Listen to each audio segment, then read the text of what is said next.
मुल्क भर में मानसून बारिशों का नया स्पेल। पंजाब, खैबर पख्तूनख्वा, सिंध और बलोचिस्तान के मुख्तलिफ शहरों में मूसलाधार बारिश। नशेबी इलाके ज़ेर-ए-आब, गलियां, बाजार और सड़कें तालाब बन गईं।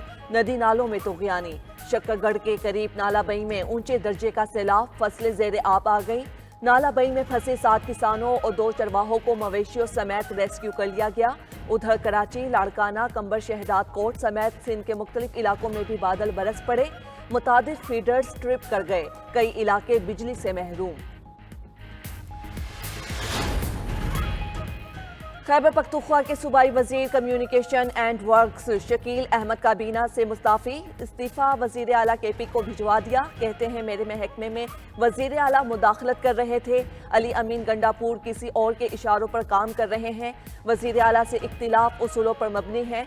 सूबाई हुकूमत अपने उसूली मौक़िफ़ से पीछे हट गई है। बैड गवर्नर्स और करप्शन ने पार्टी मंशूर को तबाह करके रख दिया। खुद को हर फोरम पर एहतिसाब के लिए पेश करता हूँ। PTI ही में हूँ। मेरा वोट बानी चेयरमैन का है। पार्टी छोड़ने का सोच भी नहीं सकता।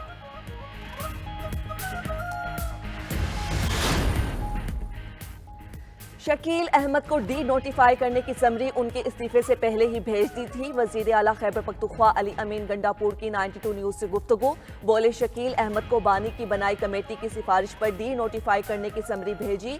गवर्नर KP को समरी भेजने के अगले रोज शकील अहमद का इस्तीफा मौसूल हुआ। गवर्नर पेशावर में होते तो अब तक शकील अहमद नोटिफाई हो चुके होते।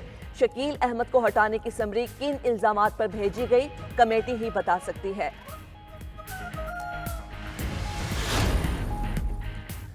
हमाद अजहर ने PTI पंजाब की सदारत से इस्तीफा दे दिया। PTI रहनुमा ने अपने इस्तीफे का ऐलान सोशल मीडिया प्लेटफॉर्म पर X पर किया। हमाद अजहर ने लिखा, पंजाब के तंजीमी मामलात पर बहुत से फैसले हुए जिन पर ना तो मेरी राय शामिल थी और ना ही रजामंदी। बदकिस्मती से उनकी बानी PTI तक रिसाई नहीं। अपोजिशन लीडर उमर अयूब ने कहा, हमाद अजहर, आपका इस्तीफा मंजूर नहीं किया जाता। आपने पार्टी और बानी चेयरमैन के लिए अनथक मेहनत की। हमाद अजहर ने जवाबी ट्वीट किया, ये मेरा हतमी फैसला है, इसे हालात में जारी नहीं रखूंगा। हमाद अजहर के बाद तहरीक इंसाफ लाहौर की क़यादत भी मुस्ताफ़ी हो गई। PTI लाहौर के सदर और जनरल सेक्रेटरी ने ओहदे छोड़ दिए।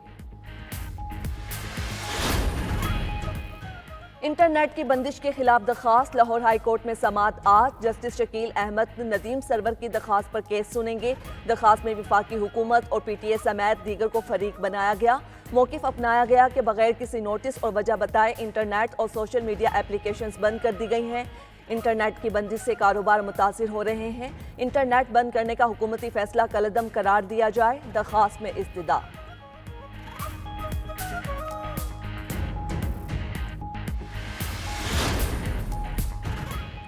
सोशल मीडिया पर फायरवॉल की तनसीब का अमल जारी। इंटरनेट सर्विस फ्राहम करने वाली कंपनियों पर दूसरा कामयाब तजुर्बा किया गया।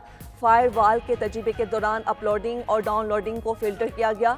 ट्रायल कामयाब होने के बाद सोशल मीडिया सर्विसेज आइंदा 2 से 3 रोज़ में मामूल पर आने का इम्कान। Wireless and internet service providers association of Pakistan ने शदीद तहफ़्फ़ुज़ात का इजहार कर दिया। कहा, इंटरनेट की रफ्तार में 30 से 40% तक कमी आई है। वज़ीर ममलकत शीज़ा फातिमा का कहना है, पूरी दुनिया में हुकूमत साइबर सिक्योरिटी के लिए फायरवॉल इंस्टॉल करती हैं। फायरवॉल से पहले वेब मैनेजमेंट सिस्टम था। हुकूमत अब सिस्टम को अपडेट कर रही है।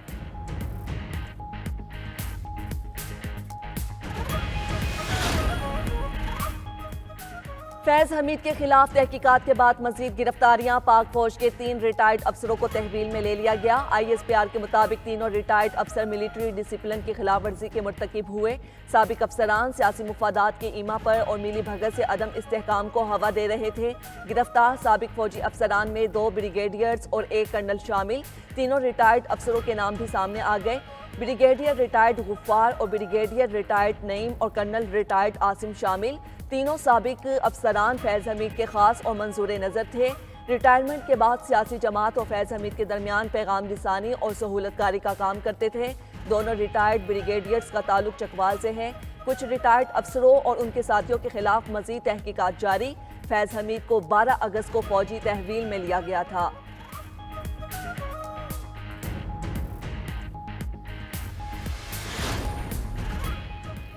फैज़ हमीद हमारा असासा था जिसे ज़ाया कर दिया गया। कमर जावेद बाजवा ने अपनी एक्सटेंशन के लिए फैज़ हमीद को हटाया।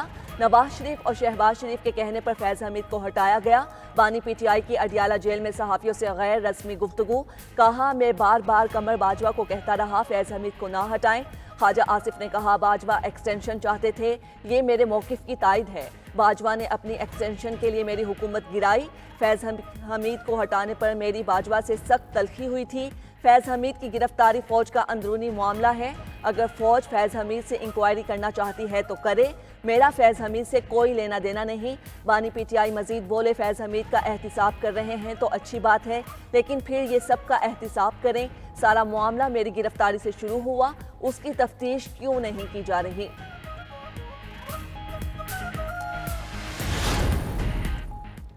जनरल रिटायर्ड कमर जावेद बाजवा ने मार्शल लॉ लगाने की धमकी दी थी। 9 मई में बानी पीटीआई और फैज हमीद बराह रास्त मुलव्विस थे। वजीर दिफा ख्वाजा आसिफ का इल्ज़ाम। कहा, कमर बाजवा निगरान दौर में 6 माह से 1 साल की एक्सटेंशन का कह रहे थे। बाजवा बानी पीटीआई को लेकर आए, 4 साल तक शो किया। फैज हमीद के मामले पर हुकूमत चाहे तो जुडिशियल कमीशन बना सकती है। 9 मई को मकामात की निशानदेही में फैज हमीद का किरदार था। लोगों को फौजी तनसीबात की तरफ जाने का हदफ दिया गया था।